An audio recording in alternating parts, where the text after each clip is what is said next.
Today we're working on this beautiful Range Rover, and honestly, I'm not even sure what color this is. It looks like a mix of dark blue, sky blue, maybe even some kind of dark pearl. If anyone knows the exact name of this color, drop it in the comments. I'd love to know. Now, before we start spraying, let's quickly talk about how to avoid orange peel, because that starts before the clear coat even hits the panel. First, make sure your surface is properly cleaned.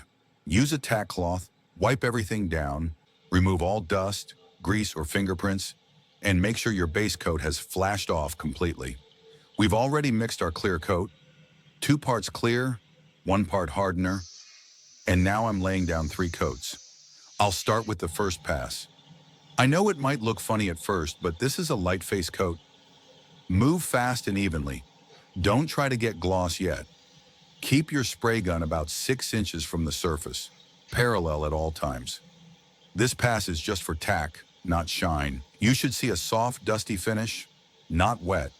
If you're getting runs or it's looking too shiny, you're moving too slow or spraying too close. It should feel almost dry to the touch after flashing.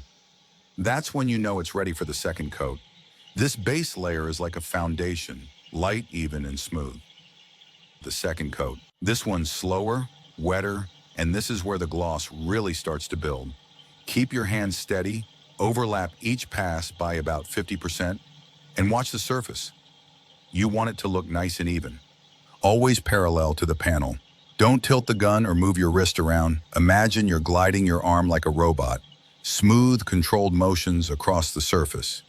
You're not flicking your wrist or waving, you're guiding it evenly from your shoulder and elbow. Now aim for a wet, even coat. You should see the clear going on shiny. It should instantly wet the surface and look like it's flowing out. If you're too dry, the clear will look textured, patchy, or dusty. If you're too wet, it'll start to sag or run. You want to find that perfect middle, like a wet glass effect, but stable. Use a 50% overlap on each pass. That means every time you spray a line, your next pass should cover half of that previous line. This gives you even coverage without striping or dry spots. Watch what's happening just behind your gun. You should see a mirror-like reflection building up. That reflection is your best feedback. If it's dull or uneven, slow down just a bit. If it starts to look like it's puddling or you see drips forming, back off and give more distance or speed up a touch. Here's a great tip.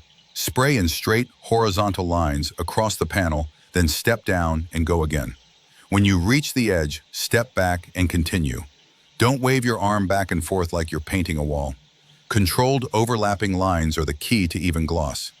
And remember, every panel is different. A vertical door panel might behave differently from a flat hood or a curved bumper. On vertical panels, gravity will pull the clear down faster. So maybe you move just slightly quicker or adjust your overlap slightly tighter to prevent sagging. If you're working in a garage or small space, be careful with airflow.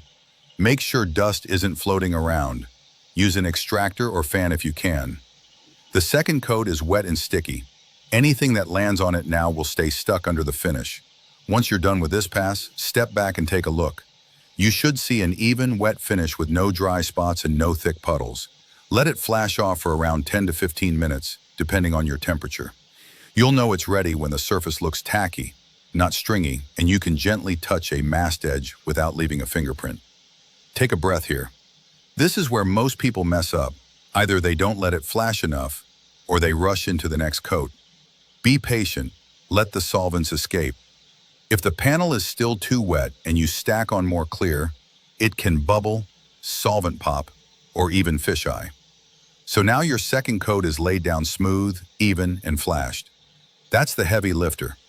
Now let's get ready for the final pass, the flow coat, where it all comes. And finally, we hit the third coat, the flow coat. This is where it all comes together. Spray slower, keep it smooth, same angle, same distance, and just let that clear melt right into the panel. If you follow this method and stay consistent, you'll end up with that deep, glassy finish and no orange peel.